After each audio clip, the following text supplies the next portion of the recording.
Kubuat mantan suami berlutut setelah menceraikanku karena dulu aku miskin dan sekarang aku dapat warisan 10 M. Halo Bunda, semoga Bunda semuanya dalam keadaan sehat dan bahagia ya. Sebelum masuk ke ceritanya, jangan lupa like, komen dan subscribe channel ini ya. Selamat menonton. Aku duduk terdiam di kursi kayu usang yang selalu goyah jika diduduki terlalu lama. Jemariku gemetar memegang selembar kertas bermaterai yang baru saja kuterima dari kurir pengadilan. Mata ini tak percaya membaca tulisan, gugatan cerai, dengan nama Mas Ari tercetak tebal di bagian penggugat. Udara di ruangan kecil ini tiba-tiba terasa pengap, seolah semua oksigen telah disedot keluar. Kenapa sampai segitunya? Bisikku pelan, suaraku pecah seperti gelas yang jatuh dari ketinggian. Baru seminggu yang lalu, kami masih makan malam bersama di meja plastik kecil ini. Mas Ari memang sudah jarang bicara, tapi aku pikir itu hanya karena lelah bekerja. Ternyata, diam-diam dia sudah menyiapkan senjata untuk menghancurkan pernikahan kami. Kubuang pandang ke sekeliling rumah kontrakan berukuran 3x4 meter ini. Dinding yang catnya mengelupas, lantai yang retak di beberapa bagian, langit-langit yang bocor ketika hujan deras. Selama 5 tahun menikah, inilah semua yang bisa kami miliki. Aku tahu kami miskin, tapi aku selalu berusaha membuat rumah ini terasa hangat. Tiba-tiba telepon berdering. Dengan tangan masih gemetar, kuangkat. Dinda, kamu sudah terima suratnya. Suara Mas Ari dingin tanpa penyesalan. Mas, apa ini tidak bisa kita bicarakan lagi? Aku janji akan cari kerjaan tambahan. Sudah terlambat, potongnya kasar. Aku capek hidup seperti ini. Kamu pikir dengan gajimu yang 3 juta sebulan bisa menghidupi keluarga? Aku butuh istri yang bisa mendukungku, bukan beban.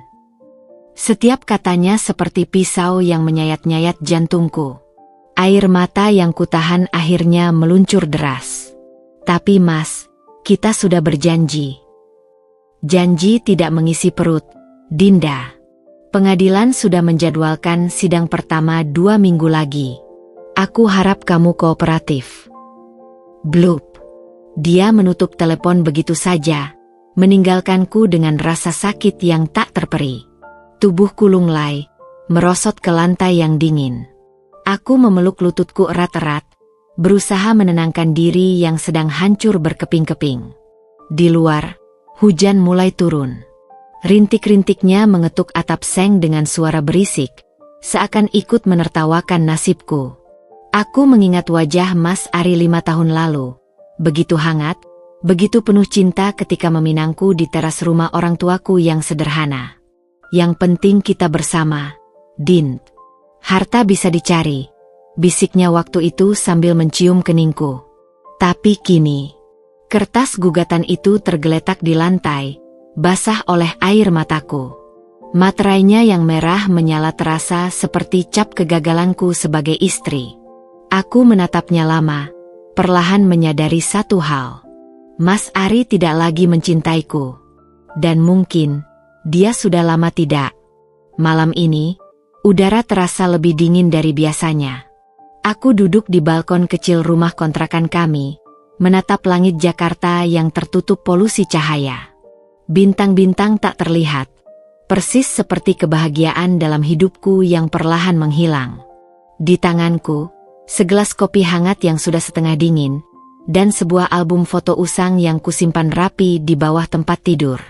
Kubuka halaman pertama album itu dengan hati-hati. Foto pernikahan kami tersenyum manis padaku. Aku memakai kebaya sederhana hasil menjahit sendiri, sementara Mas Ari tampan dalam setelan jas sewaan. Saat itu, matanya masih memancarkan cahaya kehangatan yang tulus. Kita akan bahagia, Din, bisiknya di pelaminan sambil menggenggam tanganku erat. Aku mengusap foto itu dengan jari gemetar. Kenangan itu terasa seperti milik orang lain sekarang. Flashback 5 tahun lalu, ketika pertama kali bertemu Mas Ari di acara alumni kampus. Dia duduk di seberangku, memesan kopi hitam tanpa gula. Kopi pahit itu nggak baik untuk lambung, kataku waktu itu tanpa sengaja. Alih-alih tersinggung, dia malah tertawa dan memintaku menjelaskan. Percakapan sederhana itu berlanjut hingga 3 jam, dan sebelum berpisah, dia sudah memintaku kencan untuk minggu depan. Mas Ari waktu itu berbeda. Dia pekerja keras tapi tidak materialistis. Gajinya sebagai staf marketing di perusahaan swasta memang tidak besar, tapi dia selalu bilang, yang penting kita punya cukup untuk bahagia. Aku jatuh cinta pada idealismenya, pada cara dia memandang hidup dengan sederhana. Tapi semua mulai berubah setahun setelah pernikahan kami. Aku masih ingat persis malam itu. Mas Ari pulang dengan wajah muram. Aku ditawari promosi, katanya sambil melepas dasi.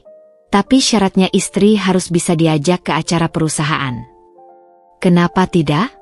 Aku pasti temani Mas, jawabku riang. Dia memandangku lama, matanya menyapu tubuhku dari kepala hingga kaki. Dinda, kamu punya gaun yang bagus? Acaranya di Hotel Bintang 5. Perasaan tidak enak mulai menggelitik dadaku. Aku punya kok, yang biru tua itu. Yang kamu pakai di pernikahan temanmu bulan lalu. Potongnya. Din, itu sudah ketinggalan zaman. Malam itu, untuk pertama kalinya, aku merasa tidak cukup. Perlahan tapi pasti, Mas Ari berubah. Dia mulai sering mengeluh tentang teman-temannya yang istrinya bekerja di perusahaan bonafit. Istri bos aku, lulusan S2 luar negeri. Atau, teman kampusku dikasih mobil baru oleh istrinya yang pengusaha. Awalnya aku hanya tersenyum, tapi lama-lama komentar-komentar itu mulai terasa seperti tusukan jarum. Aku mencoba mengimbanginya. Dengan gajiku sebagai guru honorer yang tak seberapa, aku mulai menerima les privat di malam hari. Tapi uang hasil jerih payahku itu hanya cukup untuk membeli setelan jas baru untuk Mas Ari, bukan untuk mengubah nasib kami. Puncaknya adalah ketika aku gagal naik status menjadi guru tetap di sekolah tempatku mengajar. Jadi tetap honorer? Tanya Mas Ari dingin ketika ku beritahu kabar itu. Tapi kepala sekolah bilang tahun depan. Tahun depan, tahun depan. Selalu saja tahun depan. Bentaknya tiba-tiba, membuatku terkejut. Aku capek, Dinda. Capek hidup seperti ini. Malam itu, untuk pertama kalinya dalam pernikahan kami, Mas Ari tidur di sofa. Dan sejak saat itu, jarak antara kami semakin melebar seperti retakan di dinding tua yang terus menganga. Kembali ke realita, tanganku tanpa sadar telah merobek sudut foto pernikahan kami. Air mata jatuh menimpa wajah Mas Ari di foto itu, membuat tintanya luntur. Aku menutup album dengan kasar. Tak tahan lagi melihat semua kenangan yang sekarang terasa seperti kebohongan belaka. Di seberang jalan, sebuah mobil mewah berhenti di depan apartemen baru. Dari sini, aku bisa melihat seorang wanita cantik turun dengan gaun mewah. Lalu, ya Tuhan, Mas Ari menyambutnya, mencium pipinya dengan akrab. Dadaku sesak. Sekarang aku mengerti. Bukan hanya karena aku miskin, tapi karena dia sudah menemukan pengganti yang lebih baik. Malam itu, udara terasa begitu pengap meski AC di kamar sudah kunaikan ke suhu terendah. Tubuhku menggigil padahal tidak dingin, seperti ada sesuatu yang merayap di bawah kulitku. Mataku terus tertuju pada layar laptop yang menampilkan foto Mas Ari dan wanita itu. Siska, anak direktur perusahaan tempat suamiku bekerja. Foto itu kudapatkan dari Riani, teman sekantor Mas Ari yang tanpa sengaja mengirimkannya saat mengirimi foto-foto acara kantor. Kamu harus lihat ini, pesan Riani singkat, diikuti deretan foto yang membuat jantungku berhenti berdetak. Di foto pertama, Mas Ari berdiri di samping Siska dengan jarak yang sopan. Tapi di foto berikutnya, tangannya sudah melingkar di pinggang wanita itu. Dan yang terakhir, ya Tuhan, foto mereka berciuman di sudut gelap ruangan, dengan Siska memakai gaun merah yang sama seperti yang kulihat tadi malam. Aku masih mencoba meyakinkan diri bahwa mungkin itu hanya salah angle. Mungkin hanya kebetulan. Sampai kubuka media sosial Siska dan menemukan postingan 3 hari lalu. Finally found someone who understands my word, hati merah 12 set taken. Dengan hashtag taken itu ada foto 2 gelas anggur di restoran mewah, dan di latar belakang, terlihat tangan Mas Ari yang sangat kukenal. Dengan jam tangan yang kubelikan untuk ulang tahunnya tahun lalu, dari hasil menabung selama 6 bulan. Tanpa berpikir panjang, kuambil jaket dan pergi ke apartemen Mas Ari, tempat yang sekarang dia sewa sejak memutuskan pisah ranjang. Hujan turun deras, tapi aku tidak peduli. Yang kupikirkan hanya satu, aku butuh penjelasan.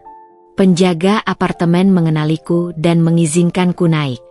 Ketika elevator mencapai lantai 12, jantungku berdegup kencang seperti drum perang. Kutunggu beberapa saat di depan pintu, mendengar suara tertawa dari dalam.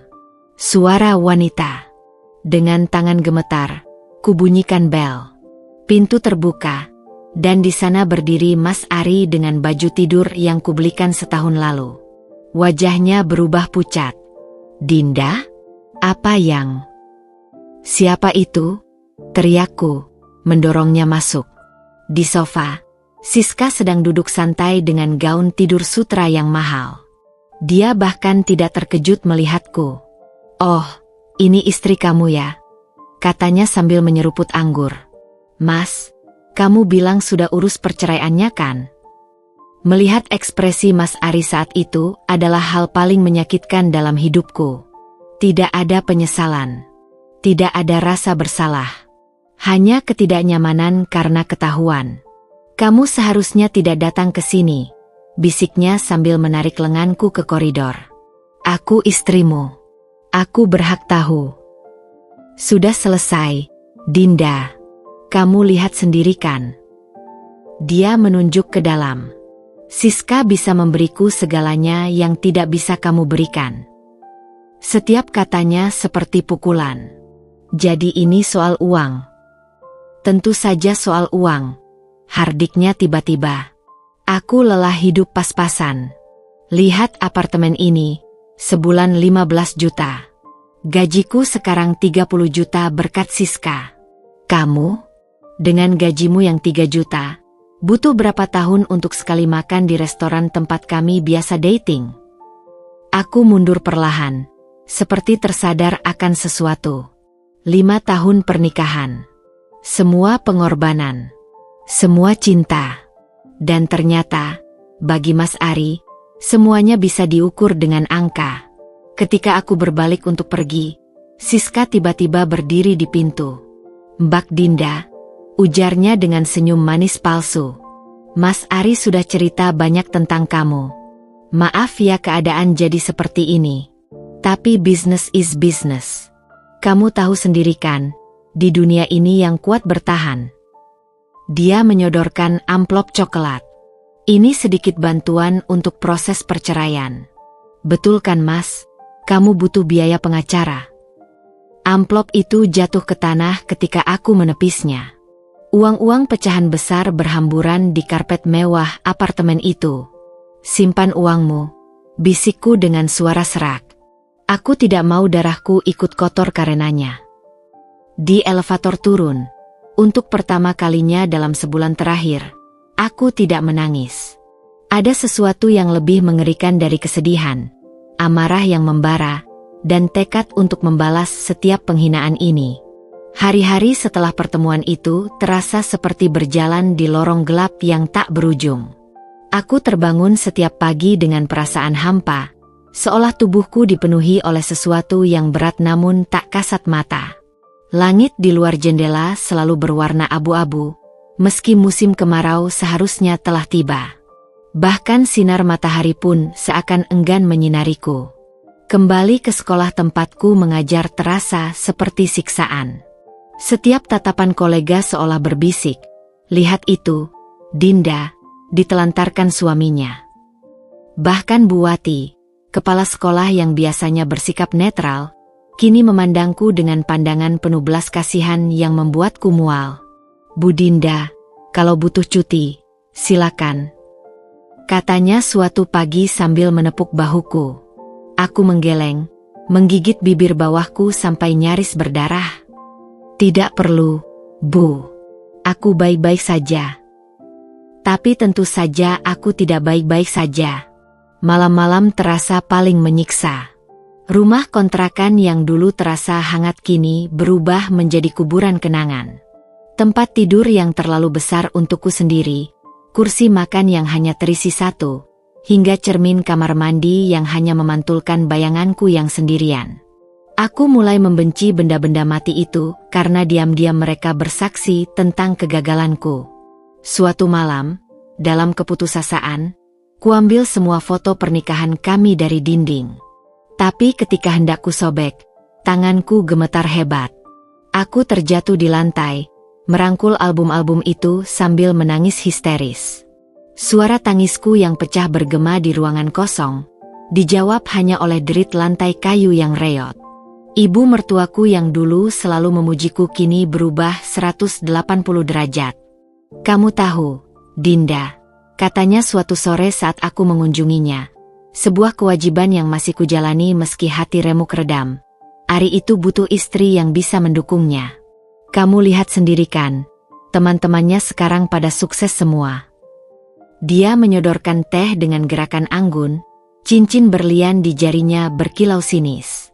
Aku tidak menyalahkanmu, tapi kamu harus mengerti posisimu. Panas membara menyebar di dadaku. Apa yang ibu maksud dengan posisiku? Ya, kamu kan cuma anak desa, lulusan kampus biasa. Siska itu lulusan Singapura, keluarganya punya perusahaan. Seketika itu juga, aku mengerti. Rupanya darah biru dan rekening bank tebal lebih berarti daripada 5 tahun pengabdianku sebagai menantu. Teman-temanku mulai menjauh. Mereka yang dulu sering berkumpul di rumahku, kini sibuk dengan alasan yang samar. Hanya Maya, sahabatku sejak SMA, yang tetap setia mendampingi. Aku tidak bisa percaya Mas Ari tega melakukan ini, bisiknya suatu malam sambil memelukku erat. Tubuhnya hangat, berbeda dengan dinginnya dunia di sekitarku. Aku menarik napas dalam. Aku yang salah, Maya. Aku tidak cukup baik. Dinda, jangan bicara begitu. Dia membentak, memegang bahuku keras-keras. Kamu istri paling setia yang pernah aku lihat. Ari yang buta tidak bisa melihat itu. Tapi kata-kata Maya tidak cukup untuk menyembuhkan luka yang begitu dalam. Puncak penderitaanku datang ketika aku menerima panggilan dari kampung halaman. Dinda, ayah kritis. Suara bibi di telepon bergetar. Dia memanggil-manggil namamu. Dunia seakan runtuh. Ayah, satu-satunya orang yang tetap mencintaiku apa adanya. Dengan sisa kekuatan, ku kemas barang seadanya dan menyetir ke kampung halaman. Perjalanan 8 jam itu kulalui dengan mata berkabut. Setiap kilometer semakin menyadarkanku betapa sendiriannya aku. Tidak ada lagi Mas Ari yang akan menelpon menanyakan kabarku di perjalanan. Tidak ada lagi suami yang akan menungguku pulang. Ketika akhirnya tiba di rumah masa kecilku yang sederhana, segalanya sudah terlambat. Ayah terbaring kaku di tempat tidurnya, wajahnya tenang seolah hanya tertidur. Tapi aku tahu, satu-satunya orang yang tetap mencintaiku tanpa syarat telah pergi selamanya. Aku merangkul jasadnya yang semakin dingin, berharap bisa menularkan sedikit kehangatan yang selama ini selalu dia berikan padaku. Ayah, maafkan aku, bisikku di antara isak tangis. Aku gagal dalam segalanya. Tapi kemudian, ketika bibi membersihkan tempat tidur ayah, dia menemukan sesuatu di bawah bantal. Sebuah kunci kecil dan secari kertas dengan tulisan ayah yang sudah kukenal sejak kecil. Untuk Dinda, anakku tersayang. Buka brankas di bawah lantai. Malam itu, setelah semua ritual penguburan selesai, aku duduk sendiri di kamar ayah yang kini terasa begitu hampa. Bau obat-obatan masih menyengat di udara, bercampur dengan aroma kayu tua rumah kami yang sudah berusia puluhan tahun. Di tanganku, ku Kunci kecil itu terasa berat bagai memikul seluruh beban dunia. Dari mana ayah mendapatkan ini? Tanyaku pada Bibi yang sedang membereskan pakaian almarhum. Bibi menghela napas panjang, matanya berkaca-kaca. Ayahmu selalu merahasiakan ini, bahkan dariku. Tapi sering kudengar dia berbicara sendiri di malam hari, tentang warisan dan tanggung jawab. Dengan senter di tangan, aku merangkak di lantai kamar, mengetuk-ngetuk papan kayu satu persatu. Hingga akhirnya, tok, tok, suara yang berbeda. Sebuah papan di sudut kamar berbunyi nyaring ketika diketuk. Jantungku berdegup kencang saat kucongkel papan itu dengan pisau. Perlahan, terungkaplah sebuah brankas besi kecil yang sudah berkarat. Tanganku gemetar hebat saat mencocokkan kunci. Klik. Isi brankas itu membuat nafasku tersangkut. Sebuah buku tabungan tua, beberapa lembar sertifikat tanah, dan surat wasiat yang disegel. Ketika kubuka buku tabungan itu, mataku tak percaya melihat angka yang tertera. Rp 10 476 892 300. Bibi, ini. Bibi langsung berjongkok di sampingku, matanya membelalak. Astaga, selama ini ayahmu. Sertifikat tanah itu mencantumkan beberapa properti di Jakarta dan Bandung, semuanya atas nama ayahku. Tapi yang paling mengejutkan adalah surat wasiat yang jelas-jelas menyatakan, segala harta benda dan simpanan saya wariskan kepada putri tunggal saya, Dinda Salsabila, tanpa terkecuali. Tanggalnya menunjukkan wasiat ini dibuat tepat seminggu sebelum Mas Ari mengajukan gugatan cerai. Ayah, kenapa tidak bilang? Bisikku sambil menekan surat wasiat itu ke dada. Air mataku jatuh membasahi kertas. Bibi memelukku dari belakang. Dia tahu kamu akan menolak. Kamu selalu bangga bisa mandiri, tidak mau merepotkan siapapun. Kenangan demi kenangan berputar di kepalaku. Ayah yang selalu menolak ketika kuantar dokter spesialis, padahal batuknya semakin parah. Ayah yang memaksaku menerima amplop-amplop kecil setiap lebaran dengan alasan, untuk cucu, meski kami belum punya anak. Dia sengaja hidup sederhana, bahkan cenderung kekurangan, agar aku tidak menyadari kekayaan ini. Agar aku belajar menghargai uang. Agar aku tidak seperti Mas Ari. Keesokan harinya, kami pergi ke notaris yang tercantum di dokumen. Pak Notaris Herlambang, pria sepuh berusia 60-an, mengangguk-angguk ketika melihat dokumen kami. Akhirnya bertemu juga dengan Nona Dinda. Ayahmu sering bercerita tentangmu. Dia mengeluarkan map berisi dokumen lengkap.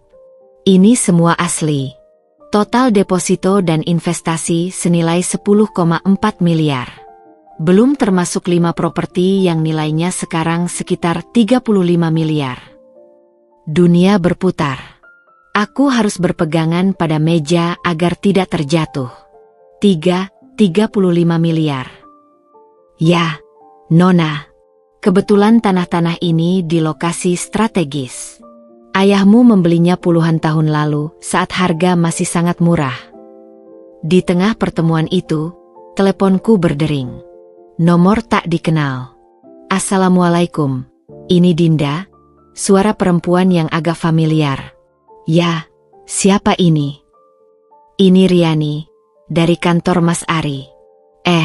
Maksudku mantan suami. Suaranya berbisik.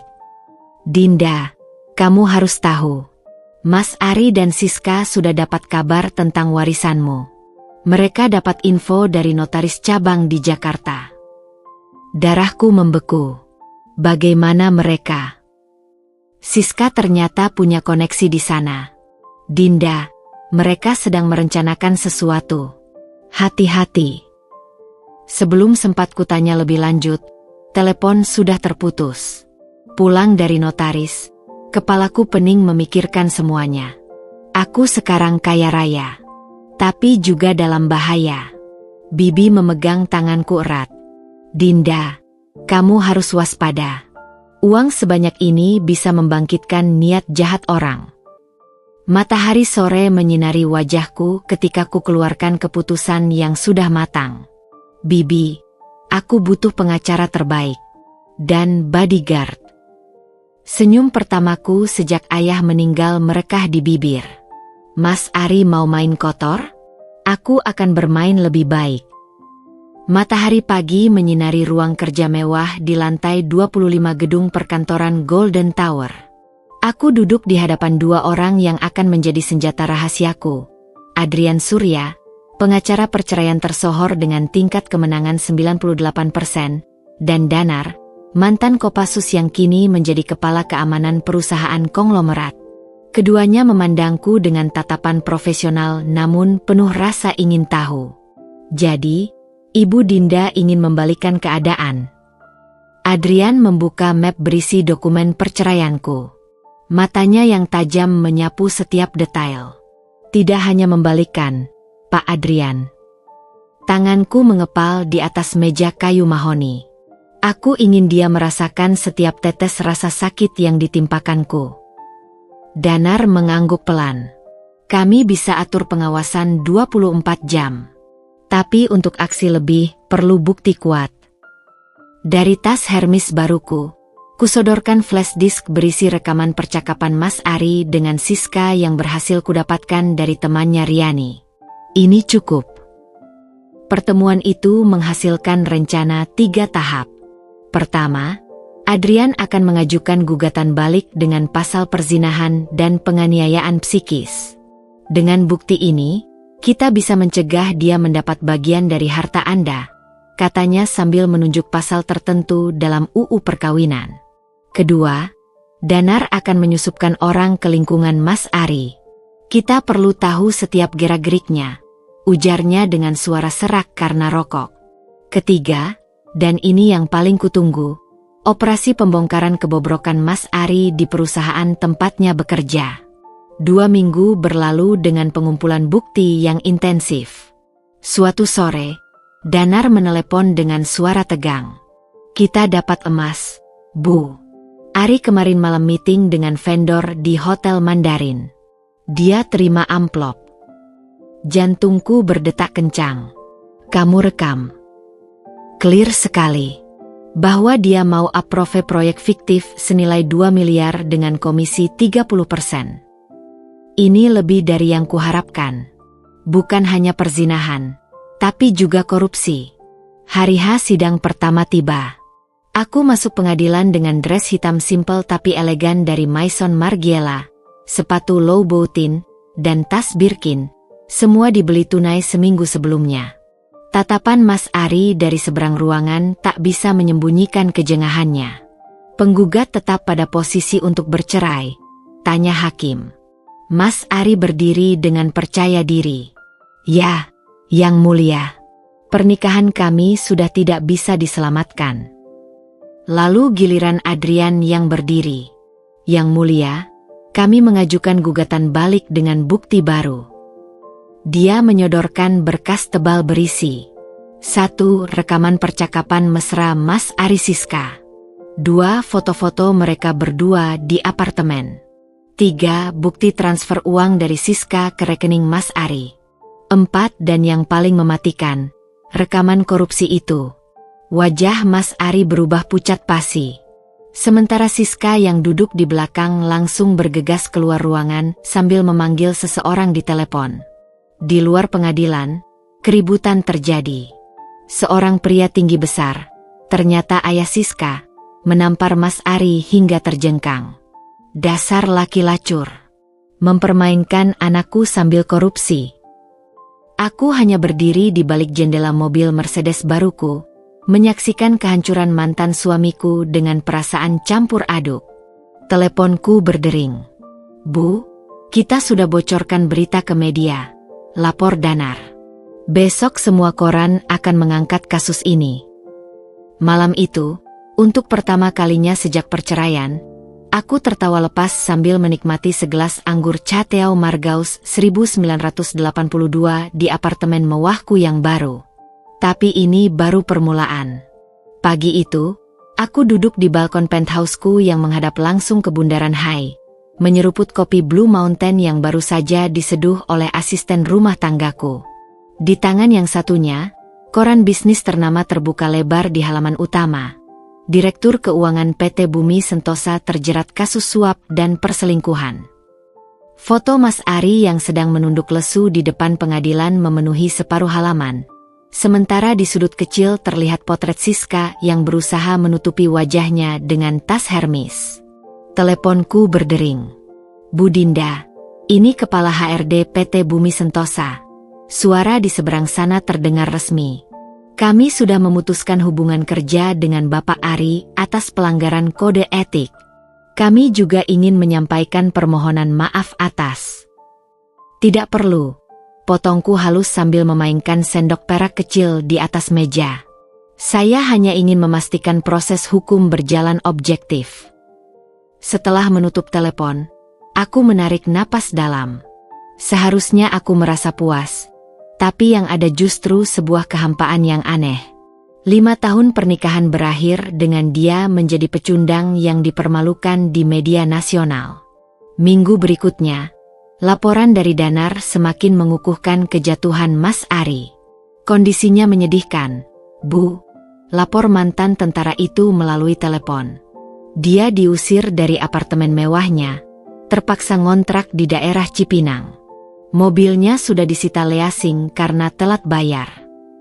Bagaimana dengan Siska? Putus total.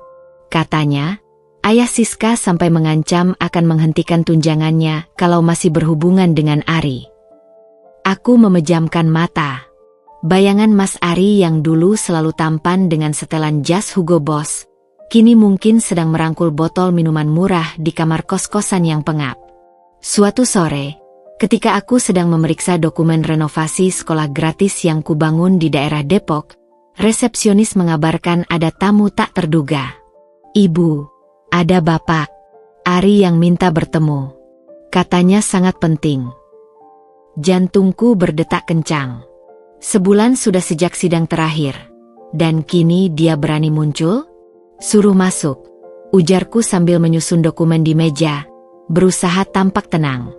Pintu terbuka, dan masuklah Mas Ari dengan penampilan yang tak lagi berkilau. Jasnya yang kusut, sepatu yang sudah mulai lecet, dan mata yang sembab. Bau alkohol samar-samar tercium dari tubuhnya. Dinda. Suaranya serak. Aku tidak tahu harus mulai dari mana. Dia berdiri tak stabil di depanku, seperti bayangan suram dari pria percaya diri yang dulu ku kenal. Aku sudah kehilangan segalanya. Pekerjaan, reputasi, bahkan kekasih barumu, sergahku dingin. Dia menunduk, lalu tiba-tiba, aku tidak percaya. Dia jatuh berlutut di hadapanku.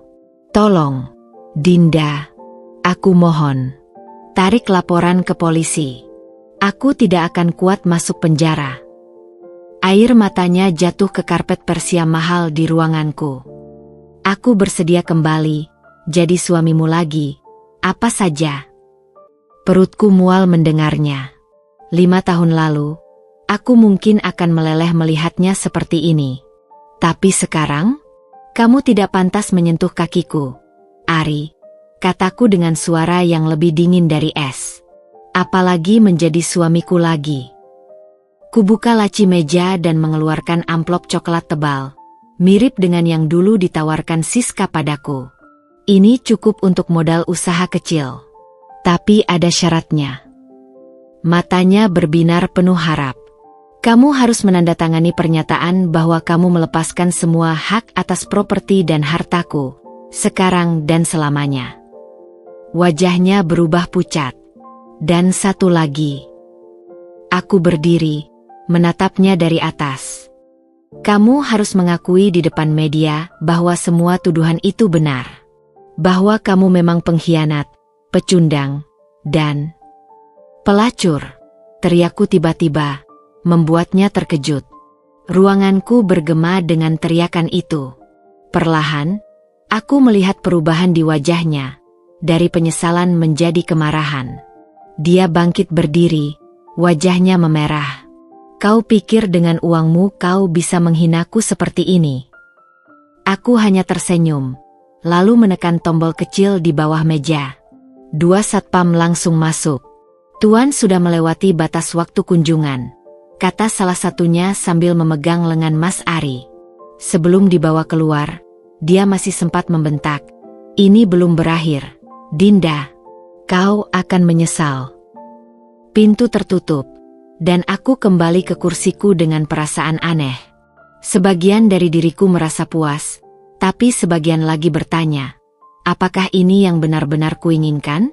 Malam itu, aku berdiri di balkon lagi, memandang gemerlap kota Jakarta. Telepon dari Danar mengabarkan bahwa Mas Ari ternyata menyimpan rencana jahat. Dia berhubungan dengan preman-preman untuk menyerang proyek sekolahku. Aku menghela napas. Rupanya, dia belum belajar apa-apa. Perketat pengamanan, perintahku, dan siapkan dokumen untuk gugatan pidana tambahan.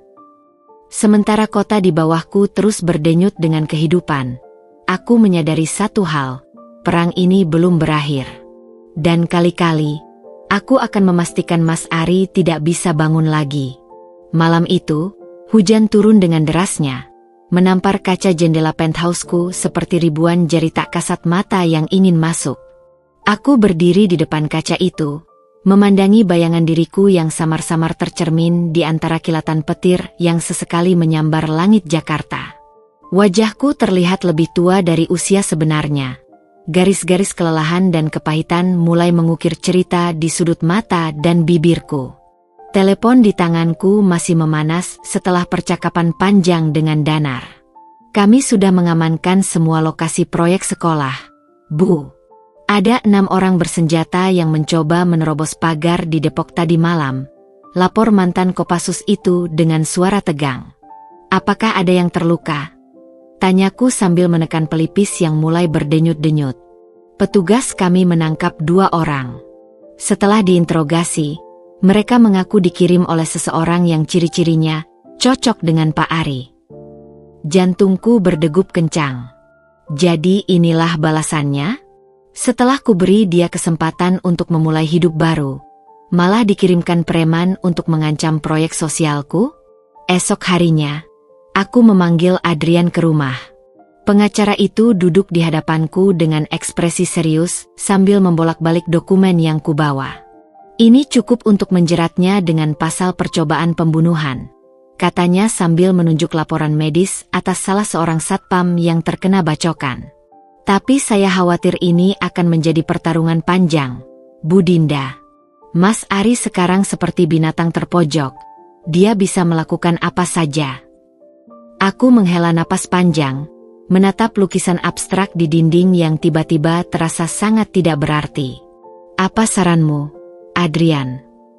Kita punya 2 opsi. Pertama, kita serang balik dengan semua bukti yang ada, penjarakan dia untuk waktu lama. Matanya berbinar licik. Atau opsi kedua, kita hancurkan dia secara finansial dan sosial, biarkan hidup menderita tanpa perlu kotor tangan kita. Aku berdiri dan berjalan ke jendela, memandangi kompleks sekolah mewah di seberang jalan. Tiba-tiba bayangan masa kecilku yang sederhana di desa melintas di pikiran. Ayah selalu bilang, dendam itu seperti api, bisa menghangatkan sebentar, tapi akhirnya membakar habis si pemegangnya. Malam itu, dalam kesendirian, kubuka album foto lama. Ada gambar Mas Ari dan aku di Pantai Anyer, 3 tahun lalu. Dia tersenyum tulus memelukku dari belakang, kedua tangannya melingkar erat di pinggangku. Saat itu kami hanya mampu menyewa kamar losmen sederhana, makan di warung tenda, tapi tawa kami mengisi seluruh pantai. Air mata menetes di atas foto itu. Apa yang sebenarnya kuinginkan sekarang? Apakah kehancurannya akan mengembalikan 5 tahun kebahagiaan yang sudah hilang? Teleponku berdering. Nomor tak dikenal. Assalamualaikum, Dinda. Suara perempuan tua yang gemetar. Iya, siapa ini? Ini Ibu Ari. Suaranya terisak-isak. Mohon maaf mengganggu. Tapi, Ari sekarang di rumah sakit. Dia overdosis obat dicampur alkohol. Dokter bilang kondisi kritis. Dunia seakan berhenti berputar. Ibu tahu anak ibu sudah berbuat jahat pada Dinda. Tapi, suaranya pecah. Dia satu-satunya anak ibu. Kalau ibu Dinda mau membantunya, ibu akan mendoakanmu sampai akhir hayat. Rumah sakit itu bau antiseptik dan keputusasaan. Aku berdiri di luar ruang ICU, melihat melalui kaca yang berkabut. Mas Ari terbaring tak berdaya, diselimuti selusin selang dan mesin yang berbunyi ritmis. Wajahnya yang dulu tampan kini pucat dan cekung, rambutnya kusut berminyak. Ibu mertuaku, wanita yang dulu begitu angkuh, kini duduk merintih di kursi plastik, memegangi rosario dengan tangan keriput. Dulu ibu salah, bisiknya sambil menatapku dengan mata berkaca. Ibu iri karena Dinda dari keluarga sederhana tapi bisa mandiri. Anak ibu, dia selalu butuh harta untuk merasa berharga. Aku duduk di sampingnya, tiba-tiba merasa sangat lelah. Semua amarah, semua rencana balas dendam, rasanya menguap begitu saja di ruangan yang penuh dengan aroma kematian ini. Dokter bilang ginjalnya rusak parah, lanjut ibu mertuaku. Butuh cuci darah rutin, atau transplantasi. Dan tiba-tiba aku menyadari sesuatu. Ini bukan lagi tentang dendam atau keadilan. Ini tentang memilih menjadi seperti apa diriku ke depan. Apakah aku ingin selamanya menjadi korban, atau bisa bangkit sebagai pemenang tanpa perlu menghancurkan orang lain? Aku memegang tangan ibu mertuaku yang dingin. Ibu, saya akan bantu biaya pengobatannya. Tapi ada satu syarat. Wanita tua itu menatapku penuh harap. Dia harus setuju ikut program rehabilitasi penuh. Dan aku tidak ingin dia pernah menghubungiku lagi. Pagi hari ketika aku menandatangani cek untuk biaya rumah sakit, Danar melaporkan bahwa para preman yang ditangkap sudah mengaku semuanya. Kita bisa menjebloskan Ari ke penjara bertahun-tahun. Bu, katanya penuh semangat. Aku menggeleng, menatap matahari pagi yang mulai menyembul di antara gedung-gedung megah Jakarta. Lepaskan mereka. Dan sampaikan pada Ari, perang kita sudah selesai. Ada kelegaan aneh yang mengisi dadaku. Mungkin ayah benar. Api dendam hanya akan membakar diri sendiri. Tapi sekarang, dengan melepaskan semuanya, aku merasa seperti bisa bernapas lega untuk pertama kalinya sejak perceraian itu. 6 bulan telah berlalu sejak malam di rumah sakit itu. Aku berdiri di tepi pantai Bali, menikmati desir ombak yang berkejaran dengan pasir putih di bawah kakiku. Matahari terbenam memantulkan warna jingga dan ungu di langit, seolah melukiskan betapa luasnya dunia ini, dan betapa kecilnya segala kesedihan yang pernah kurasakan. Proyek sekolah gratisku di Depok telah berkembang pesat. Kini ada 3 cabang di Jawa Barat, memberikan pendidikan berkualitas bagi ratusan anak kurang mampu. Awalnya kubangun sebagai bentuk pelampiasan. Tapi kini telah menjadi sumber kebahagiaan terbesarku. Setiap kali melihat mata berbinar anak-anak itu, aku merasa hidupku memiliki makna yang lebih dalam.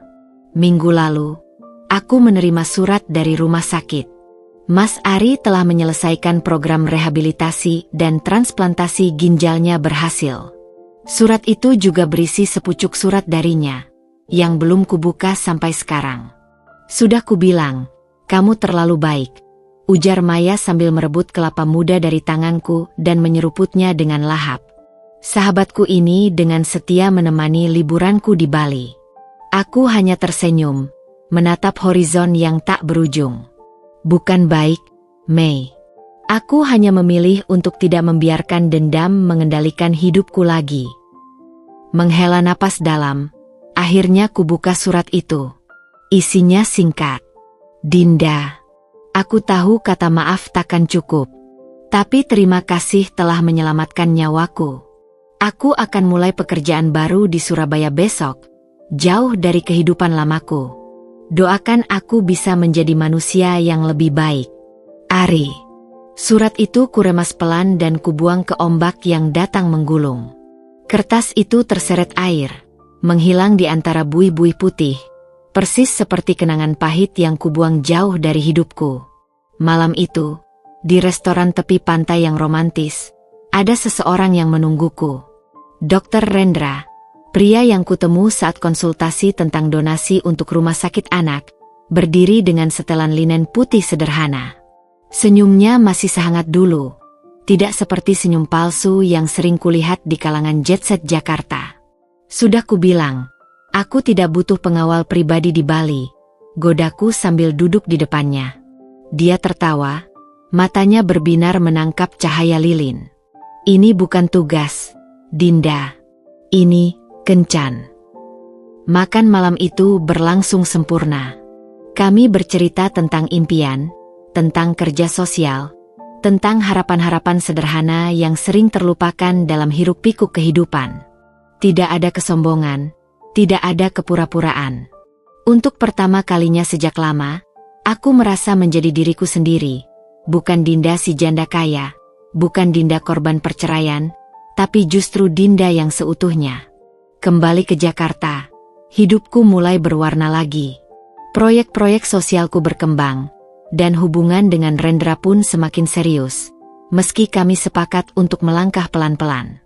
Suatu sore, ketika sedang memeriksa pembangunan sekolah baru di daerah Bogor, telepon Danar berdering. "Bu, ada kabar tentang Ari," katanya dengan suara datar. Dadaku sesak sejenak.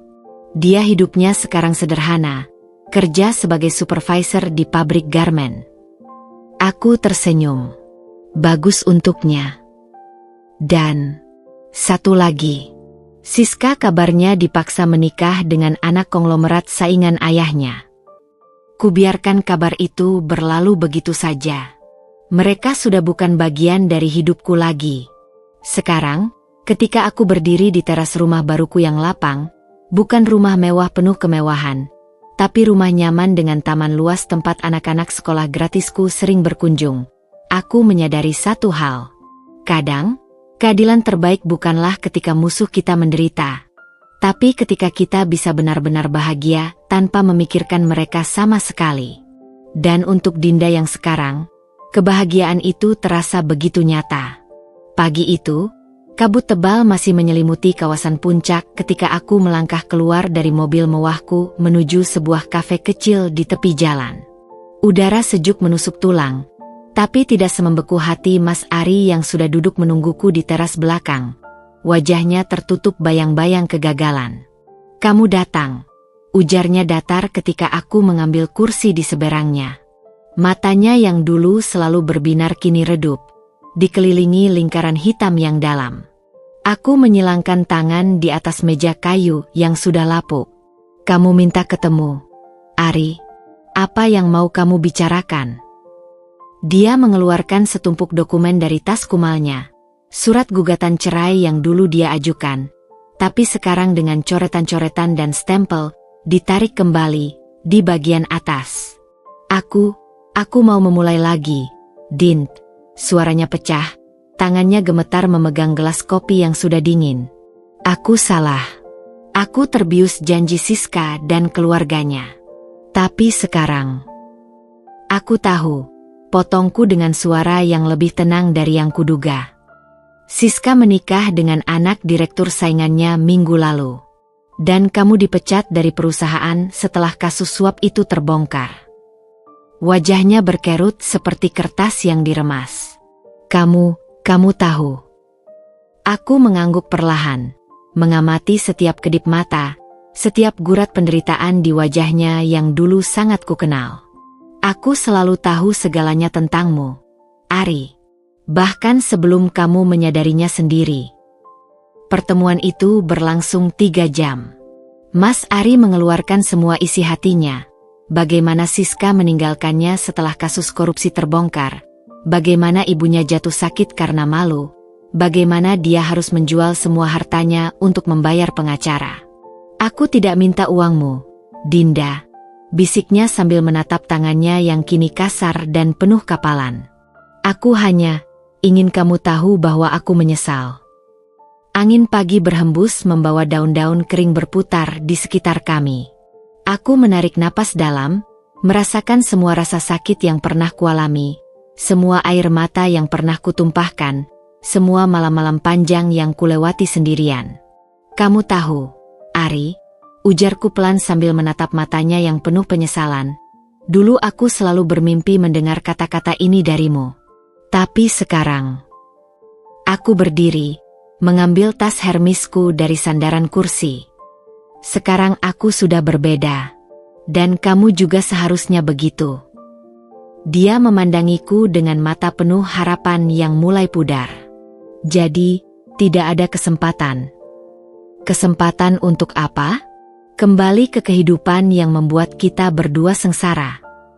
Aku menggeleng, tersenyum sedih. Aku memaafkanmu, Ari. Tapi bukan berarti aku akan melupakan semua yang terjadi. Di perjalanan pulang, hujan mulai turun membasahi jalan-jalan berliku di puncak. Teleponku berdering. Rendra, pria yang selama 6 bulan terakhir perlahan menyembuhkan luka di hatiku. Sudah selesai? Tanyanya dengan suara hangat yang selalu membuatku tenang. Sudah, jawabku sambil menatap butiran hujan yang menari di kaca jendela. Kamu baik-baik saja? Aku tersenyum, menyadari sesuatu yang penting. Lebih dari baik-baik saja. Aku akhirnya bebas, Ren. Benar-benar bebas. Malam itu, untuk pertama kalinya dalam setahun terakhir, aku bisa tidur nyenyak tanpa mimpi buruk tentang masa lalu. Ketika matahari pagi menyentuh wajahku melalui jendela kamar, rasanya seperti awal yang baru. Seperti bab pertama dari buku kehidupan yang sama sekali berbeda. Dan hari ini, dengan senyuman tulus yang datang dari hati yang sudah sembuh, aku siap menulis bab-bab selanjutnya. 6 bulan telah berlalu sejak pertemuan terakhirku dengan Mas Ari di puncak. Kehidupanku kini berjalan dalam ritme yang berbeda, lebih tenang, lebih bermakna. Yayasan pendidikan yang kubangun telah membantu ratusan anak-anak kurang mampu. Dan hubunganku dengan Rendra semakin serius meski kami sepakat untuk tidak terburu-buru. Namun, di balik semua keberkahan ini, ada sesuatu yang menggelitik di sudut pikiranku. Sebuah firasat bahwa ketenangan ini terlalu indah untuk bertahan lama. Pagi itu, aku sedang memeriksa laporan keuangan yayasan di kantor baruku yang luas di kawasan Menteng ketika Danar datang dengan wajah yang tidak biasa. Ada yang perlu ibu ketahui, katanya sambil meletakkan sebuah amplop coklat di atas meja. Ini dari kontak kami di kepolisian. Di dalamnya, terdapat dokumen pengadilan baru, sebuah gugatan perdata yang diajukan atas nama Ari Prasetyo melawan Dinda Salsabila, menuntut pembagian harta Gonogini sebesar 50% dari seluruh asetku. Tapi kami sudah resmi cerai. Protesku. Tangan gemetar memegang dokumen itu. Adrian, pengacara kepercayaanku yang sudah berdiri di sampingku, menghela napas panjang. Dia menggunakan celah hukum. Pernikahan kalian berlangsung 5 tahun, dan dia mengklaim berkontribusi pada pengembangan karirmu selama itu. Mataku tertumbuk pada angka yang tercantum, 25 miliar rupiah. Separuh dari kekayaanku. Investigasi lebih dalam mengungkap kebenaran yang lebih menyakitkan. Siska ternyata belum benar-benar meninggalkannya. Lapor Danar di pertemuan darurat malam itu. Dia yang mendanai pengacara bagus untuk Mas Ari. Rupanya keluarga mereka masih dendam karena kasus korupsi yang terbongkar. Rendra yang duduk di sampingku meremas tanganku erat. Kita bisa melawan ini, bisiknya meyakinkan. Tapi aku tahu ini bukan sekadar soal uang. Ini adalah serangan terencana untuk menghancurkanku secara finansial dan mental. Mas Ari mungkin hanya pion dalam permainan ini. Siska dan keluarganya ingin balas dendam karena aku berani melawan mereka dulu. Keesokan harinya, media massa mulai dijejali berita miring. Filantropis ternyata pelit ke mantan suami. Judul satu portal berita. Skandal yayasan pendidikan, dana bantuan dikorupsi, tuding media lainnya. Aku terjebak dalam badai yang bahkan tidak kusadari sedang dipersiapkan. Sponsor-sponsor mulai menarik dukungan, beberapa orang tua murid mempertanyakan integritasku, dan yang paling menyakitkan, Rendra mendapat tekanan dari rumah sakit tempatnya bekerja karena asosiasi dengan tersangka korupsi. Di puncak kekacauan ini, sebuah telepon tak terduga datang. "Dinda, ini Ibu Ari." Suara tua yang dulu begitu angkuh kini terdengar rapuh. Aku tidak tahu rencana Ari. Dia berubah sejak bergaul lagi dengan orang-orang itu. Air matanya terdengar jelas di telepon. Aku sudah bicara pada tetangga sebelah rumah, seorang jurnalis investigasi. Dia mau bantu membongkar permainan Siska dan keluarganya. Tapi, kamu harus berhati-hati. Mereka punya koneksi yang kuat.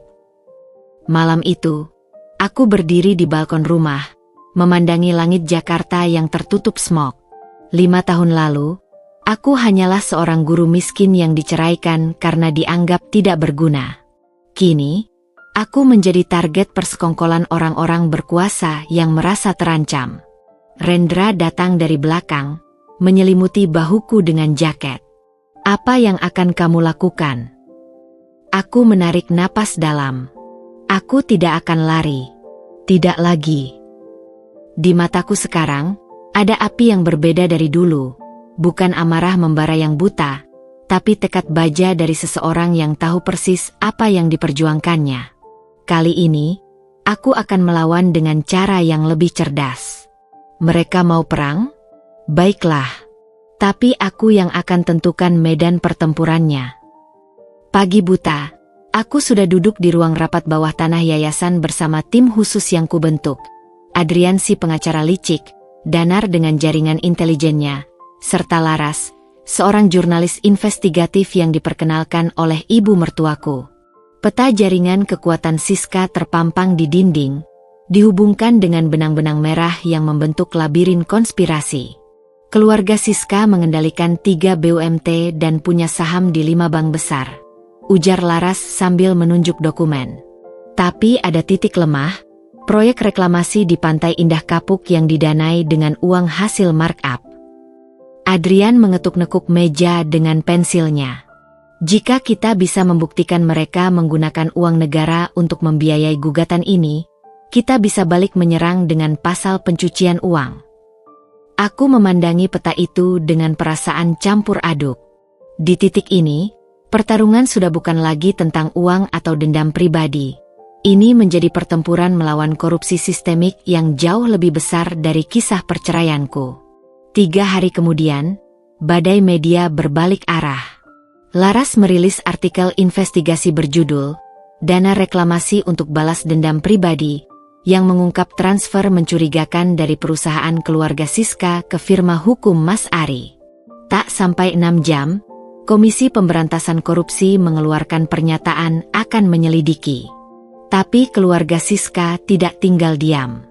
Malam itu, ketika aku sedang memeriksa dokumen di kantor, tiba-tiba lampu padam. Sebelum sempat bereaksi, Danar sudah menarik tubuhku ke bawah meja. "Jangan bersuara," bisiknya keras. Dari jendela, terlihat bayangan 3 orang menyusup masuk melalui pintu belakang.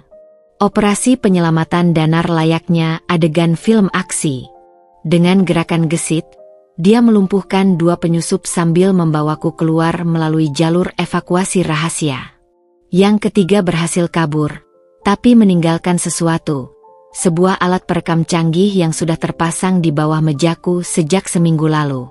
"Ini bukan lagi sekadar gugatan perdata," geram Danar sambil memeriksa perangkat itu. "Mereka berusaha mendapatkan bukti untuk memerasmu." Tubuhku gemetar, tapi bukan karena takut. Sebuah kemarahan dingin mengalir dalam nadiku. Mereka tidak hanya menyerangku, tapi juga membahayakan anak-anak di yayasan dan orang-orang yang kucintai. Keesokan harinya, aku mengadakan konferensi pers dadakan. Dengan didampingi Rendra dan pengacaraku, aku berdiri di depan puluhan kamera televisi. "Saya di sini bukan hanya sebagai Dinda Salsabila pribadi," suaraku tegas menggema di ruangan, tapi sebagai korban dari sistem yang memungkinkan orang berkuasa menyalahgunakan wewenang untuk balas dendam pribadi. Kusorotkan cahaya proyektor ke dokumen-dokumen bukti transfer ilegal. Ini bukan lagi tentang saya. Ini tentang bagaimana uang rakyat dipakai untuk permainan kotor elit. Efeknya seperti bom atom. Dalam hitungan jam, tagar darurat korupsi dendam menjadi trending nasional. Para aktivis anti korupsi turun ke jalan. Dan, yang paling mengejutkan, 5 anggota DPR dari fraksi berbeda menuntut pembentukan pansus. Malam terakhir sebelum sidang besar, Mas Ari muncul di depan rumahku. Dia terlihat 10 tahun lebih tua, dengan mata merah dan pakaian lusuh. Aku dipaksa, Dinda, bisiknya dengan suara serak. Mereka mengancam akan menyiksa ibuku jika aku tidak menandatangani gugatan itu. Dari sakunya, dia mengeluarkan flash disk. Ini rekaman pembicaraan Siska dengan ayahnya. Mereka merencanakan segalanya, bahkan rencana penyerangan ke yayasanmu. Rendra ingin mengusirnya, tapi aku mengangkat tangan. Kenapa sekarang? Kenapa baru bicara? Air mata jatuh di pipinya yang kotor. Karena melihatmu berdiri untuk orang lain, aku ingat kenapa dulu aku mencintaimu. Aku mengambil flash disk itu tanpa sepatah kata pun.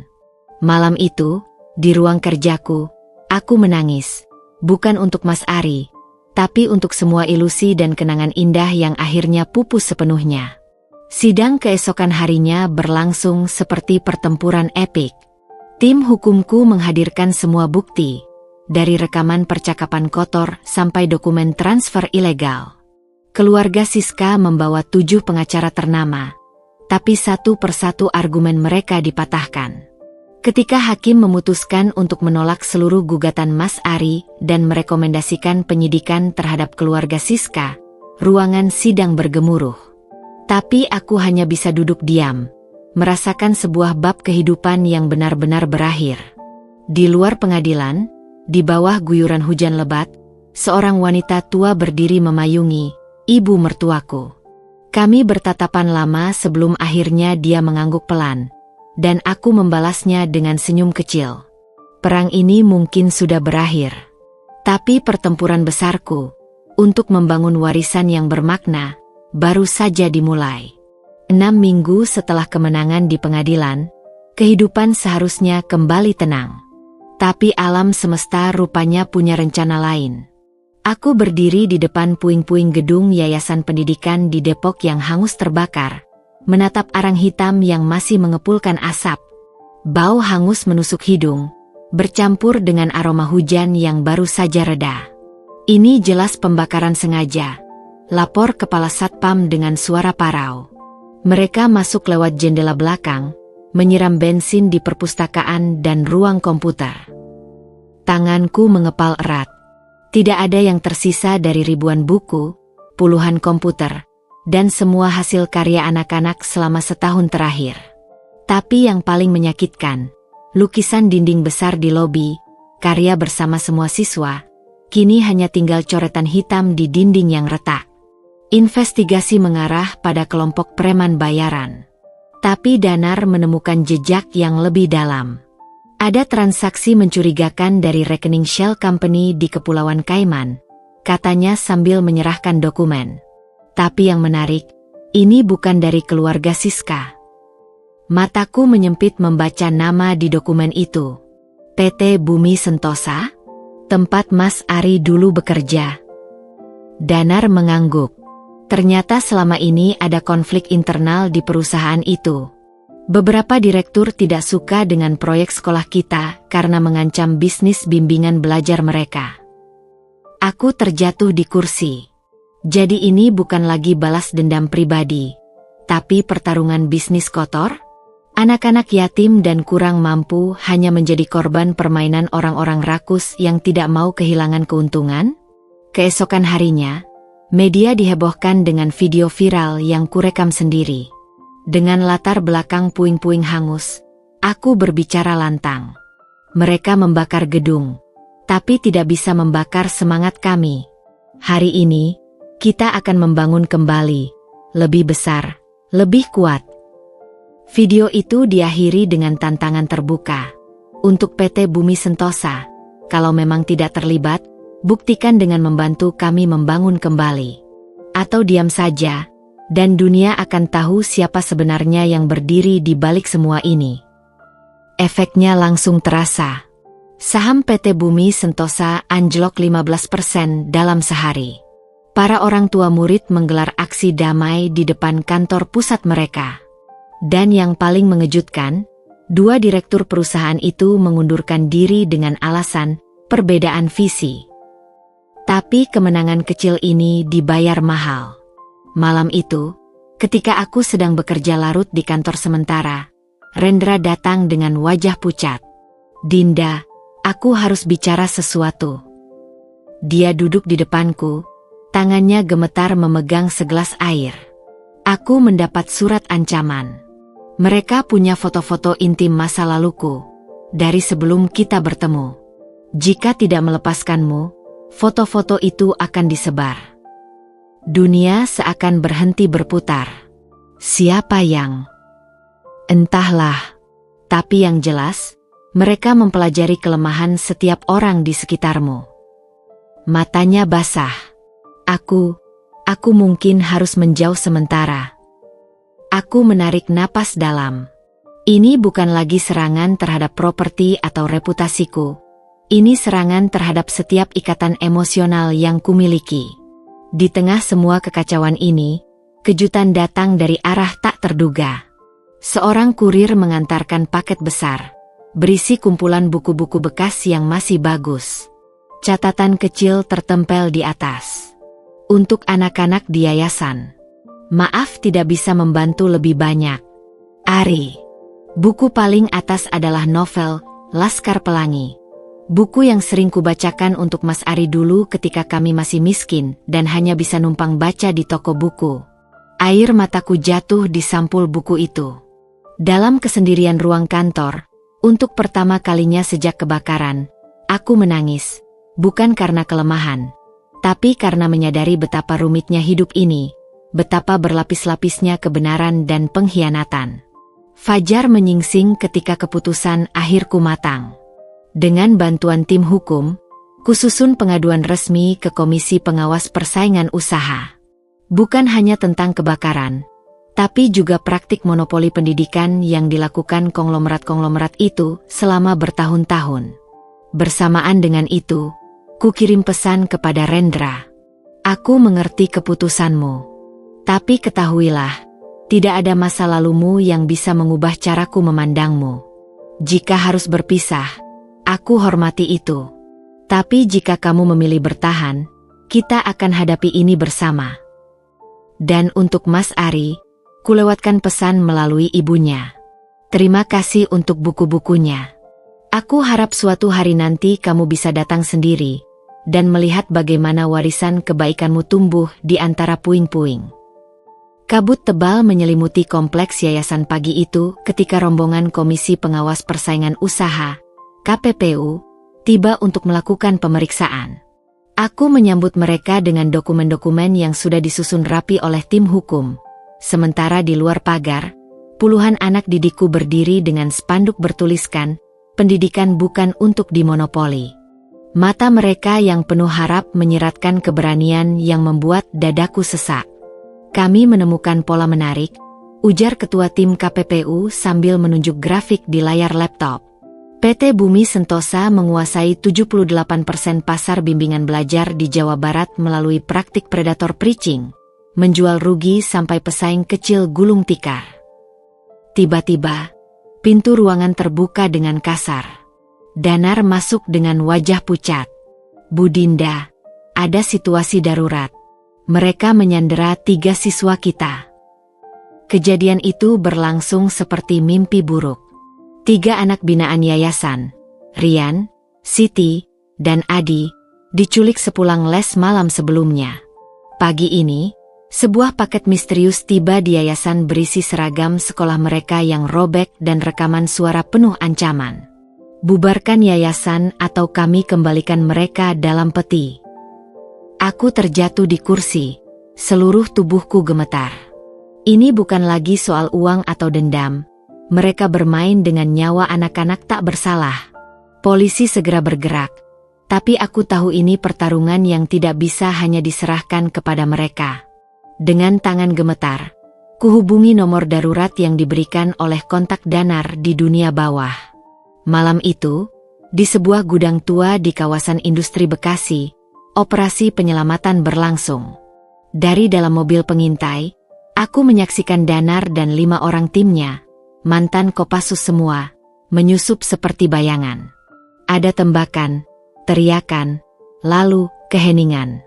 Ketika pintu gudang terbuka, 3 anak itu berlari keluar dengan wajah basah oleh air mata tapi selamat. Danar menyusul dengan lengan berdarah dan wajah keras seperti baja. Mereka cuma preman bayaran, lapornya singkat. Tapi kita dapat ini. Dia menyerahkan sebuah ponsel dengan percakapan yang membuat darahku mendidih. Rupanya, perintah penculikan datang langsung dari seorang direktur PT Bumi Sentosa. Keesokan harinya, Jakarta diguncang skala besar. Aku menggelar konferensi pers bersama Kapolda, menampilkan rekaman percakapan kriminal itu. Ini bukan lagi persaingan bisnis, ini terorisme terhadap pendidikan. Hardikku di depan puluhan kamera. Efeknya seperti bom nuklir. Presiden langsung memerintahkan penyidikan khusus. Saham PT Bumi Sentosa anjlok 40% dalam sehari. Para direktur saling menyalahkan. Dan, yang paling mengejutkan, seorang whistleblower dari dalam perusahaan menghubungiku, menawarkan dokumen rahasia. Di tengah kekacauan ini, Rendra muncul di depan pintu rumahku dengan mata berkaca-kaca. Aku tidak bisa tinggal diam, katanya dengan suara serak. Aku sudah laporkan pemeras itu ke polisi. Biarlah foto-foto itu tersebar. Yang penting aku bisa berdiri di sampingmu. Dia memelukku erat, dan untuk pertama kalinya dalam seminggu, aku merasa punya kekuatan untuk terus bertahan. Tapi pertarungan belum berakhir. Esoknya, pengacaraku menerima dokumen gugatan baru, kali ini dari perusahaan induk PT Bumi Sentosa yang berbasis di Singapura, menuntut pencemaran nama baik dengan ganti rugi fantastis, 100 miliar rupiah. Strategi mereka berubah, analisa Adrian sambil membolak-balik dokumen. Ketika tidak bisa menang secara kriminal, mereka beralih ke perdata untuk membuat kita bangkrut secara hukum. Aku memandangi dokumen itu dengan perasaan aneh. Semakin dalam aku menyelam, semakin aku sadar betapa besar jaringan korupsi yang harus dihadapi. Tapi di mata anak-anak yayasan yang kini berkumpul di teras rumahku, membawa celengan hasil tabungan mereka untuk membantu Ibu Dinda, aku menemukan alasan untuk tidak menyerah. Pengadilan Negeri Jakarta Pusat pagi itu dipadati puluhan wartawan dan aktivis pendidikan. Udara di dalam ruangan sidang terasa pengap oleh nafas penonton yang berdesakan, meski AC sudah bekerja maksimal. Aku duduk di bangku tergugat dengan Rendra di sampingku. Tangan kami erat terkait di bawah meja.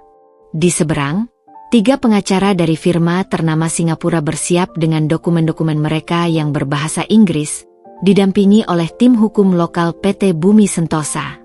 Majelis hakim akan memulai sidang, ujar Panitera ketika ketua majelis memasuki ruangan. Adrian, pengacaraku, menyentuh lenganku. Siap. Kupandangi foto kecil di saku jas, gambar 3 anak yang diculik. Sekarang sudah kembali ke yayasan dengan senyum cerah. Siap. Gugatan mereka cerdas sekaligus licik.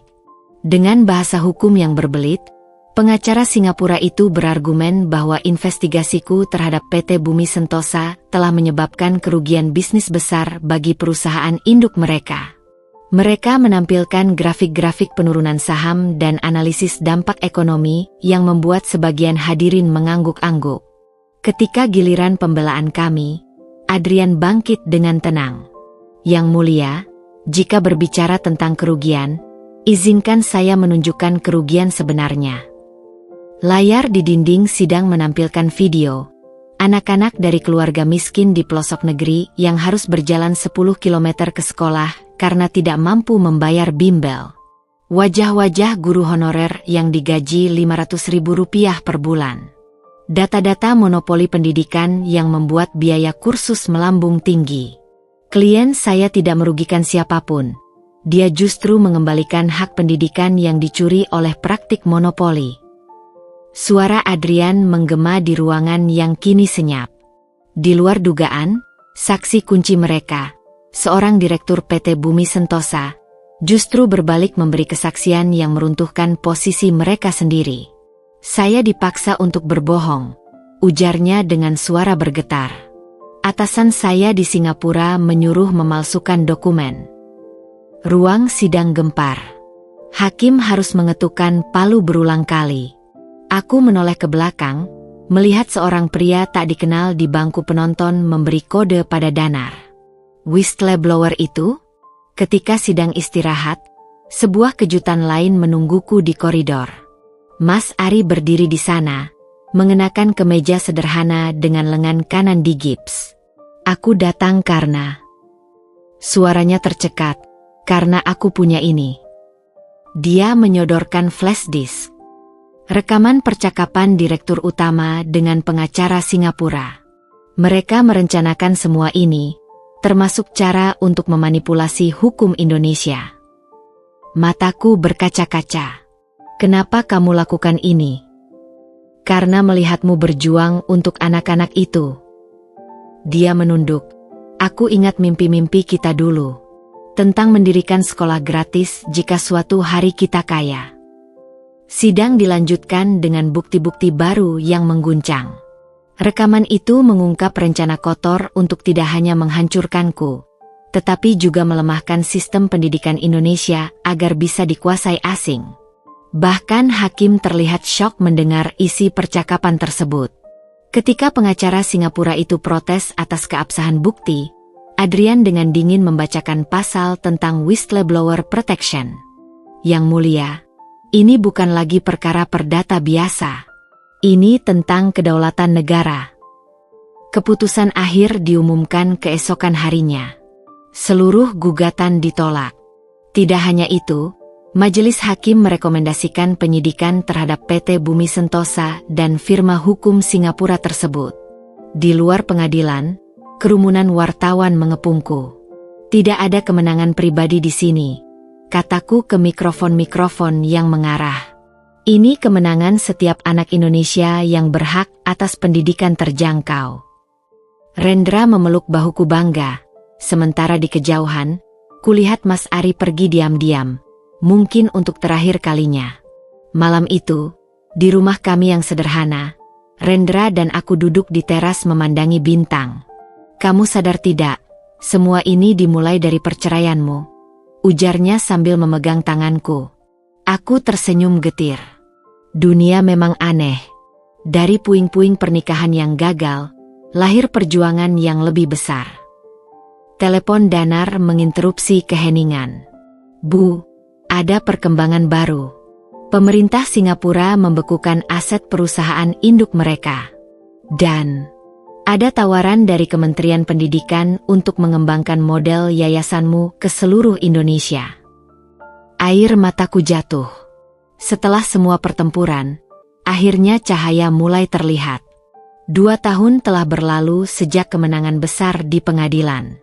Pagi ini, aku berdiri di depan 500 anak-anak berseragam merah putih yang memenuhi halaman sekolah percontohan yayasan di kawasan Cibubur.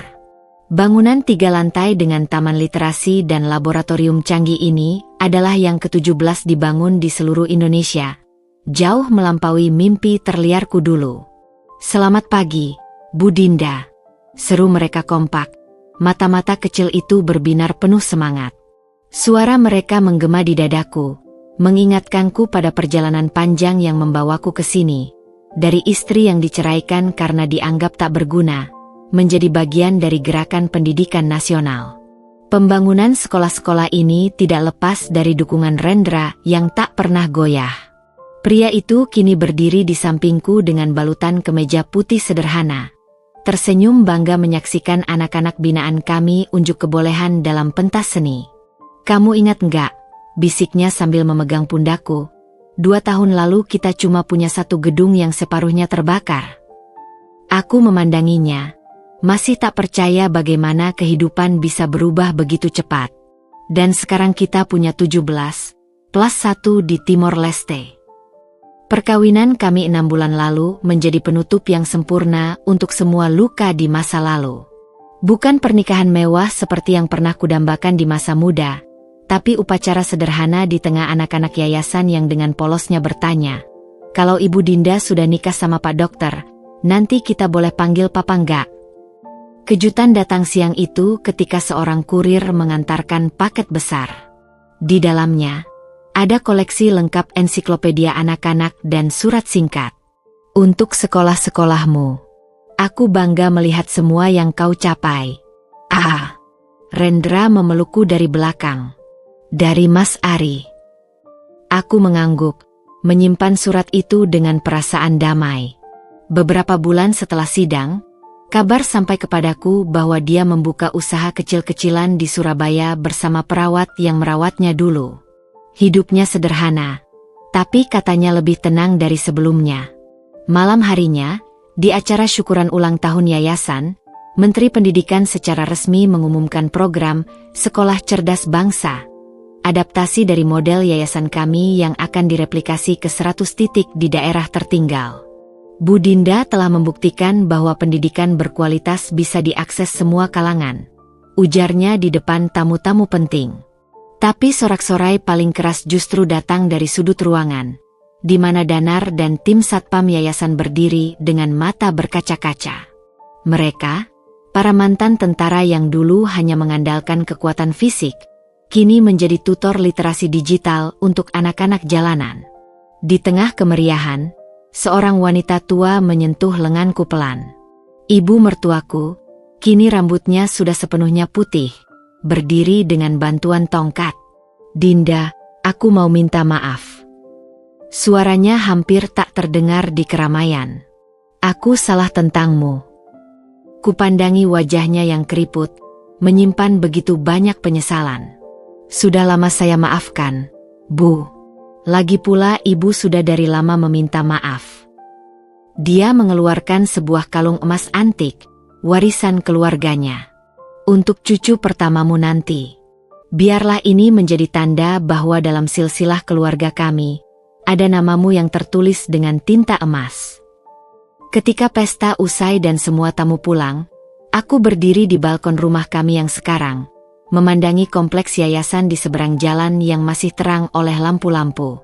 Rendra datang membawakan segelas susu hangat, kebiasaannya sejak tahu aku hamil 2 bulan lalu.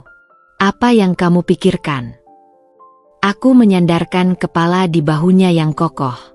"Tentang ayahku, tentang bagaimana dia sengaja menyembunyikan kekayaan itu agar aku belajar arti uang yang sesungguhnya." Tangan Rendra menelusuri perutku yang masih rata. "Dia pasti bangga melihatmu sekarang. Tidak hanya kaya, tapi juga menciptakan warisan yang jauh lebih berharga." Di kejauhan, suara anak-anak yayasan yang tinggal di asrama masih terdengar riang menyanyikan lagu daerah. Suara itu, bersama dengan detak jantung kecil dalam kandunganku, adalah musik terindah yang pernah kudengar. Pagi itu, aku berdiri di depan cermin panjang di kamar tidur, mencoba menyembunyikan lingkaran hitam di bawah mataku dengan concealer. Kehamilan 8 bulanku ternyata jauh lebih melelahkan daripada yang kubayangkan. Apalagi dengan proyek pembangunan sekolah ke-23 yayasan yang sedang dalam puncak pelaksanaan. "Kamu seharusnya istirahat hari ini," ujar Rendra sambil mengikat dasinya di belakangku. Tangannya yang hangat mengusap lembut pundaku. Aku mencoba tersenyum. "Rapat dengan tim kementerian hari ini penting. Ini tentang program beasiswa untuk Papua." Tiba-tiba, teleponku berdering. Nomor tak dikenal. "Bu Dinda." Suara perempuan di seberang sana bergetar. "Ini Ibu Guru Siti dari sekolah kita di Lombok. Ada masalah besar." 3 jam kemudian, aku sudah duduk di ruang rapat darurat yayasan, menatap layar presentasi dengan perut mual bukan hanya karena morning sickness. 5 sekolah kita di NTT dan Lombok Barat dilanda kerusuhan. Lapor manajer lapangan melalui video call. Latar belakangnya menunjukkan bangunan sekolah yang dindingnya dicoret-coret dengan tulisan, "Pendidikan sesat." Ada isu yang disebarkan bahwa yayasan kita mencampuri agama siswa. Lanjutnya dengan suara tegang. Beberapa orang tua murid menarik anak-anak mereka. Aku menggigit bibir sampai nyaris berdarah. Ini mustahil. Selama ini yayasan sangat ketat menjaga netralitas agama dan budaya. Ada apa sebenarnya? Tanyaku, mencoba menenangkan bayi dalam kandungan yang seperti menendang-nendang merasakan kegelisahanku. Danar, yang kini menjadi kepala keamanan yayasan, mengeluarkan setumpuk foto dari map. Ini hasil penyelidikan kami. Ada kelompok tertentu yang sengaja menyebar provokasi. Foto-foto itu menunjukkan orang yang sama, seorang pria berkacamata tebal, berpidato di berbagai lokasi dengan poster bertuliskan, "Stop Pemurtadan." Yang membuat darahku membeku adalah beberapa foto yang menangkap dia berbicara dengan mantan Direktur PT Bumi Sentosa yang sudah lama menghilang. Malam itu, di ruang kerja pribadiku, Rendra memijat pelipisku yang berdenyut-denyut. "Ini bukan kebetulan, Mas," bisikku lelah. "Mereka memainkan isu sensitif untuk menghancurkan reputasi kita." Dia menghela napas. "Aku sudah bicara dengan temanku di BIN. Ada indikasi ini bagian dari gerakan besar untuk mendiskreditkan lembaga pendidikan independen." Teleponku berdering lagi. Kali ini dari nomor rahasia. "Bu Dinda," suara itu familiar. Whistleblower dulu dari PT Bumi Sentosa. Mereka tidak hanya menyerang lewat isu agama. Besok akan ada pemberitaan besar yang mengklaim dana yayasanmu berasal dari narkoba. Tanganku gemetar memegang telepon. Siapa dalang semua ini? Orang yang sama yang dulu ingin membeli yayasanmu. Mereka tidak pernah benar-benar pergi, hanya berganti strategi. Keesokan harinya, seperti ramalan, media nasional dihebohkan dengan expose, sebuah portal berita yang mengaku memiliki dokumen transfer mencurigakan dari rekening luar negeri ke yayasan. Rumah kami dikepung wartawan. Sekolah-sekolah yayasan terpaksa ditutup sementara. Yang paling menyakitkan, beberapa teman dekat mulai menjaga jarak. Di tengah kekacauan ini, kontraksiku mulai datang lebih sering. Dokter kandungan mewajibkan bed rest total. "Kamu harus istirahat," desak Rendra, matanya penuh kepedulian. "Tapi bagaimana bisa? Segala yang telah kubangun selama bertahun-tahun hancur dalam semalam." Di hari ketiga krisis, keajaiban datang dari arah tak terduga. Sekelompok anak-anak dari sekolah pertama yayasan di Depok datang ke rumah dengan spanduk bertuliskan, "Kami yang tahu kebenaran." Mereka membawa buku-buku catatan berisi kesaksian tentang bagaimana yayasan mengubah hidup mereka. Tak kusangka, rombongan media independen mengikuti mereka. Liputan langsung itu viral dalam hitungan jam. Dan kejutan terbesar, siang itu, sebuah akun anonim merilis rekaman percakapan antara provokator berkacamata dengan beberapa petinggi perusahaan pendidikan besar. Dalam rekaman itu, mereka dengan gamblang membahas rencana menghabisi Yayasan Dinda. Malam itu, sambil berbaring di tempat tidur dengan monitor kontraksi di perut, kuterima telepon dari Kapolri sendiri. "Kami sudah menangkap provokator utama," katanya dengan suara tegas. Dia mengaku dibayar 2 miliar untuk memicu kerusuhan. Rendra memegang tanganku erat ketika kontraksi berikutnya datang. "Siapa dalangnya?" tanyanya. "Masih diselidiki. Tapi ada indikasi kuat ini terkait jaringan lama PT Bumi Sentosa yang kini beroperasi di luar negeri."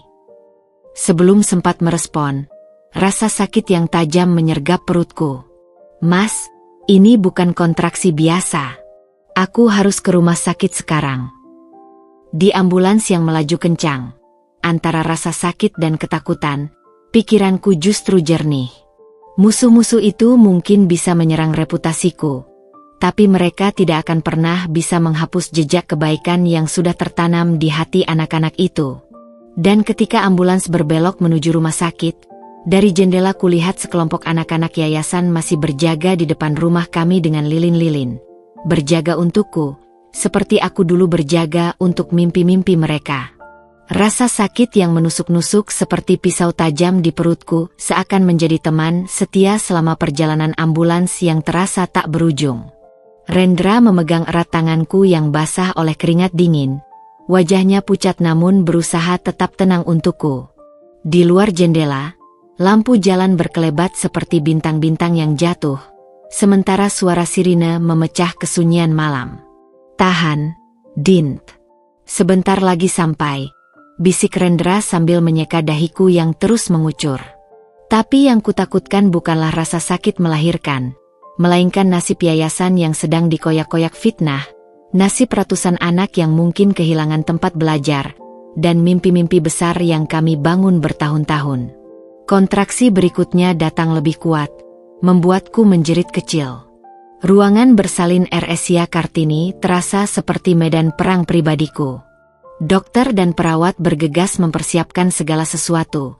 Sementara di sudut ruangan, telepon genggamku terus bergetar tak henti. Pasti kabar terbaru tentang krisis yayasan.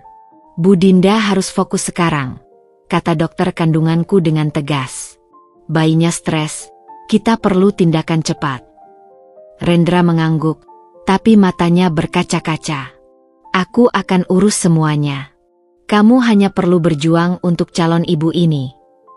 Tangannya menunjuk perutku yang mengencang lagi. Di antara tarikan napas dalam, kuraih teleponku. "Tolong, hubungi Danar. Erangku. Biarin anak-anak yayasan yang, Rasa sakit yang luar biasa memotong ucapanku. Proses persalinan itu seperti mimpi buruk dan mimpi indah yang bercampur menjadi satu. 18 jam kesakitan, 18 jam perjuangan antara hidup dan harapan. Dan ketika akhirnya tangisan bayi menggema di ruangan itu, air mataku mengalir deras. "Laki-laki sehat, Bu Dinda," ujar dokter dengan senyum lebar. Rendra menangis terseduh-seduh ketika bayi mungil itu diletakkan di dadaku. Kulitnya kemerahan, tangisnya lantang, dan tangannya yang kecil menggenggam erat jariku. Seakan berkata, "Aku sudah sampai, Ibu. Sekarang kita berjuang bersama." Namun sukacita itu hanya bertahan sesaat. Begitu sadar sepenuhnya, ku minta Rendra membacakan update terbaru. Wajahnya berubah serius. "Polisi sudah mengungkap jaringan sebenarnya," katanya pelan. "Ini lebih besar dari yang kita duga. Ada konglomerat pendidikan internasional yang merasa terancam dengan model yayasan kita." Dia menunjukkan rekaman video di tablet, konferensi pers Kapolri yang mengumumkan penangkapan sindikat pemalsuan dokumen dan penyebar fitnah. Yang mengejutkan, di belakang Kapolri berdiri puluhan anak-anak yayasan dengan spanduk, "Kami saksi kebenaran." Lihat ini, Rendra membuka video lain. Para orang tua murid dari berbagai daerah berkumpul di depan kantor media yang menyebar fitnah, menuntut permintaan maaf. Dan yang paling mengharukan, sebuah live streaming dari Lombok, tempat masyarakat setempat bergotong royong membersihkan coretan-coretan di dinding sekolah kami dan mengecat ulang dengan mural indah bertuliskan, "Pendidikan untuk semua." 3 hari kemudian, saat aku masih terbaring lemah namun bahagia di rumah sakit, tamu tak terduga datang. Seorang pria berjas mewah dengan kartu nama perusahaan pendidikan terbesar di Asia berdiri di depan kamar. "Saya mewakili klien yang ingin berinvestasi di yayasan Anda," katanya dengan senyum diplomatis. Aku menatapnya tajam, lalu tanpa sepatah kata pun kusuruh Rendra mengambil sesuatu dari laci. Sebuah bingkai foto sekolah pertama kami yang terbakar dulu. "Lihat ini," ujarku. "Api tidak berhasil menghentikan kami. Fitnah tidak bisa. Dan uang Anda pun tidak akan bisa membeli prinsip kami." Pria itu pergi dengan wajah masam. Tapi aku terlalu bahagia memeluk anakku untuk memedulikannya. Bulan-bulan berikutnya seperti membalikan segala sesuatu. Media yang dulu menyerang kini ramai memberitakan keajaiban Yayasan Dinda. Kementerian Pendidikan memberikan penghargaan khusus. Dan yang paling membanggakan, anak-anak binaan kami memenangkan Olimpiade Sains Internasional pertama untuk sekolah non-formal. Malam ini, saat aku duduk di teras rumah sambil menimang bayi yang sudah tertidur lelap, Rendra datang membawa surat. "Kamu tidak akan percaya ini," katanya sambil tersenyum. Surat itu dari UNESCO. Permohonan kami untuk menjadi model pendidikan alternatif dunia diterima. Mereka ingin mereplikasi yayasan kami ke negara-negara berkembang lain. Air mataku menetes di kepala bayi yang sudah mulai tumbuh rambut halus. "Ayah pasti bangga," bisikku. Rendra memeluk kami berdua. "Kita semua bangga padamu, Dinda. Istriku, ibunya anakku, pahlawan bagi ribuan anak lain." Di kejauhan, dari jendela kamar bayi, kulihat lampu-lampu sekolah yayasan yang masih terang meski sudah malam. Pertanda bahwa kegiatan belajar malam masih berlangsung. Suara tawa anak-anak sesekali terdengar, di bawah angin yang berhembus lembut. Aku menghela napas lega. Perjalanan panjang ini, dari istri yang diceraikan karena miskin, menjadi wanita yang berdiri tegak melawan ketidakadilan, telah membawaku ke sini. Bukan di puncak kekayaan, bukan di singgasana kekuasaan, tapi di teras rumah sederhana ini, dengan bayi dalam pelukan dan ribuan mimpi anak-anak yang kujaga di hati. Dan untuk Dinda yang sekarang, itulah warisan sesungguhnya.